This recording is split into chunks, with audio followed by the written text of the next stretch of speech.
வணக்கம் நண்பர்களே. ஒரு உண்மையான ஒரு சம்பவம், இது தயவுசெய்து ஸ்கிப் பண்ணாம கேளுங்க. தமிழ்நாட்டில் மிகப்பெரிய ஒரு மாற்றம் நடந்திருக்கிறதுக்கு உதாரணமா இன்னைக்கு அரபு நாடுகள்ல ஒரு விஷயம் தெரிஞ்சிருக்குது. என்னன்னா, ஊழல் ஒளிஞ்சிருக்குது. அது எப்படி எங்களுக்கு தெரியும் அப்படின்னா, எங்களுக்கு மட்டும்தான் ஊழல் ஒளிஞ்சது கண்டுபிடிக்க முடியும். காரணம், இங்க அரபு நாடுகள்ல நாங்க வாங்கக்கூடிய சம்பளங்கள் வந்துட்டு பாத்தீங்கன்னா, அந்த ரியால் வாங்குறோம் பாத்தீங்களா, இது நாட்டுக்கு அனுப்பும் போது எக்ஸ்சேஞ்ச் மூலியமா அனுப்பிடுவோம். இப்போ உதாரணத்துக்கு இப்ப நாங்க நேரடியா வந்து எங்க அக்கௌண்ட்ல இருந்து அக்கௌண்ட் டிரான்ஸ்பர் பண்ண முடியாது. அப்போ இங்க எக்ஸ்சேஞ்சஸ் இருக்குது. அந்த எக்ஸ்சேஞ்சில தான் நாங்க கொண்டு போய் நாங்க வாங்குற சம்பளத்தை கொடுத்தோம்னா எங்க ஐடியை வாங்கி எவ்வளவு நீங்க பணம் அனுப்புறீங்களோ அந்த பணத்துக்கு கமிஷன் எடுப்பாங்க. 25 ரியால் நம்ம ஊர் காசுக்கு வந்துட்டு 800 ரூபா வந்துட்டு நாங்க 1000 அனுப்பினாலும் சரி, 10,000 அனுப்பினாலும் சரி, 50,000 அனுப்பினாலும் சரி, 800 ரூபா நாங்க வந்து இங்க கமிஷன் கொடுத்து தான் அந்த பணத்தை நம்ம நாட்டுக்கு அனுப்ப முடியும். அது ஒரு வழி.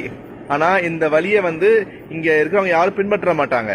மோஸ்ட்லி வந்து ஒரு 60% நான் உண்மையை சொல்லிதான் ஆகணும். 60% வந்து இங்க யாரும் வந்து அந்த மாதிரி ஒத்துக்க மாட்டாங்க, அனுப்ப மாட்டாங்க. காரணம், இங்க உண்டி மணி ஒரு மணி ஒண்ணு நீங்க எந்த படத்துல பாத்திருப்பீங்க தானே, சிவாஜி படத்துல பாத்திருப்பீங்க.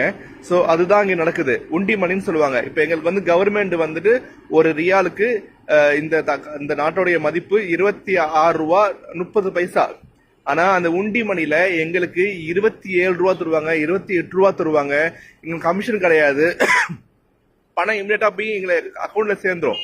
சோ அந்த மாதிரி தான் இன்னைக்கு இங்க சம்பாதிக்கிறாங்க அத்தனை பேருமே. அந்த மாதிரி வேலை தான் இன்னைக்கு பணம் அனுப்புறாங்க, அந்த உண்டி மணி தான் அனுப்புறாங்க. மோஸ்ட்லி கல்ஃப்ல இப்ப இல்ல, எப்ப இருந்து அப்படிதான் போயிட்டு இருக்குது. ஆனா இன்னைக்கு உண்டி மணி வாங்குறதுக்கு ஆள் இல்லைங்க. ஏன்னு கேட்டோம்னா, தமிழ்நாட்டுல ஊழல் பணம் இல்ல. அந்த ஊழல் பணத்தை வந்து பிளாக் மணியை வந்து சேஞ்ச் பண்றதுக்கு தான் இங்க இருந்து பணம் அனுப்புன மாதிரி அனுப்பி எங்களுக்கு அந்த பணத்தை போட்டுட்டு இருந்தாங்க. இப்போ எத்தனை பேர் உண்டி பண்ணாங்களோ அந்த உண்டி தமிழ்நாடு பண்ணவங்க எத்தனை பேர் ஸ்டாப் பண்ணிட்டாங்க. ஏன்னா எங்களுக்கு அவங்க ஃபண்டே இல்ல, அதனால வந்து சாரி அப்படின்னு சொல்லி இந்த மாசம் வந்து எல்லாமே ஒதுக்கிருக்காங்க இந்த அமௌண்ட்டை வாங்குறதுக்கு. இது எவ்வளவு பெரிய மாற்றம்ன்றத கண் கூட பார்க்க முடியுது. ஆனா இது இப்போ மாற்றமா கேரளாவில் போயிருச்சு. இப்போ கேரளாக்காரன் நிறைய வந்து இந்த உண்டிமணி பண்றாங்க.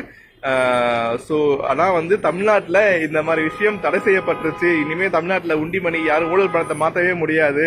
அப்ப மிகப்பெரிய ஒரு மாற்றத்தை நம்ம வந்து இங்கிருந்து நாங்க பாக்குறோம். உண்மையை நல்லா ஆச்சுங்க. தயவு செய்து இதை வந்து நீங்க மறுக்க முடியாத உண்மைங்க. நீங்க இனிமே லஞ்சம் தர வேண்டியதில்லை. லஞ்ச பணத்தை மாத்ததான் நாங்க உண்டிமணி கொடுத்துக்கிட்டு இருந்தோம். ஏன்னா எங்களுக்கு வேற வழி இல்ல.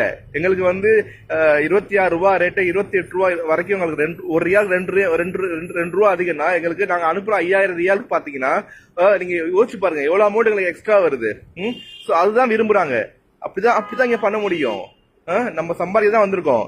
இது நாட்டுக்கு வருமானம் அது வருமானம் யாரும் பார்க்க மாட்டாங்க. சோ இதான் நேச்சுரல். இதுதான்